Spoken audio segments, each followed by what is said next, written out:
à vous en remercier et c'est avec honneur et fierté que nous nous tenons, nous, État, à vos côtés pour organiser ce genre d'événement. Moi, j'aime pas le mot inclusif parce qu'en fait, il ne devrait pas exister. C'est aussi simple que ça. Quand on parle d'inclusivité, ça a été posé par notamment la loi du 11 février 2005 qui va avoir 20 ans cette année. Et effectivement, vous le disiez, monsieur le conseiller, en matière de handicap, on a énormément progressé, on a beaucoup évolué, mais il reste encore beaucoup à faire.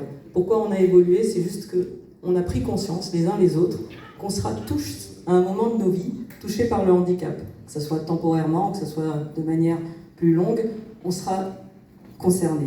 À partir du moment où on ne prend pas conscience de cet aspect-là, on ne peut pas évoluer. Monsieur le maire, monsieur le vice-président, vous avez parlé de comment on travaille ensemble. Je pense qu'en matière de handicap, en fait, c'est dans l'essence même, on doit travailler ensemble. Puisqu'en fait, ensemble, on peut construire davantage de choses, on peut aller plus loin, on peut s'écouter les uns les autres. Et j'ai beaucoup aimé que vous repreniez la devise républicaine et notamment le terme fraternité. Moi, j'ai tendance à dire que c'est le terme le plus important de notre devise. C'est pas l'égalité, ou plutôt l'équité, d'ailleurs, c'est plutôt cet aspect-là qu'on devrait rechercher, ou la liberté, parce que ça, tout le monde en a à peu près conscience. Par contre, la fraternité, on constate que dans notre pays, dans ce monde, elle a tendance un peu à se déliter.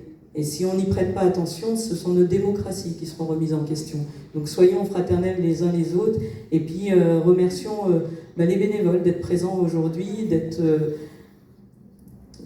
toujours mobilisés, parce qu'en matière de handicap, c'est souvent vous qui êtes les moteurs et qui nous poussez, nous, institutionnels, à nous mobiliser derrière vous pour pouvoir vous accompagner. Quand on pense à l'inclusion, on pense surtout à la maladie, à l'accessibilité, aux hôpitaux, aux structures médicales. Mais l'inclusion, ça va au-delà.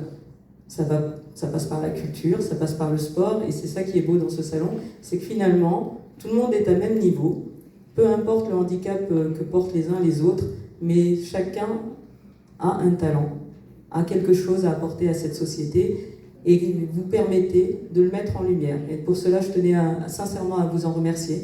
Donc profitez de ce salon, découvrez, échangez. C'est à partir de là où cette société deviendra de plus en plus fraternelle et qu'on pourra tous vivre les uns les autres et trouver notre place au sein de notre pays. Merci à tous.